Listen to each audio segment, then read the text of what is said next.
So this is a very simple tutorial, and for this tutorial we're going to use the default cube. First of all, I'm going to go to front view by pressing 1 on number pad, and then I'm going to what I'm going to do, okay, I'm going to go to edit mode, okay, and Shift D. Before pressing Shift D, I'm going to make sure I have turned on snap, and snap to increment is turned on. Okay, Shift D, and then I'm going to drag like this. Okay, okay. Now I'm going to go to this face selection mode. Okay, select the face, and then holding the Shift key, I'm going to select this face. Okay, two top faces are selected.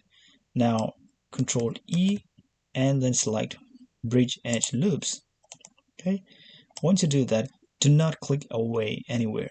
Okay, do not click away. Once you do the Bridge Edge Loops, you're gonna see this thing on the bottom left of the screen, something called Bridge Edge Loops. Click there, and here is something called number of cuts. Right now it's 0. You just click and drag, and it's gonna increase. The number is gonna increase, and as the number increases, it makes a smooth arch. Okay, so 20 is okay for me. Okay, so now if you go to object mode, it looks like this.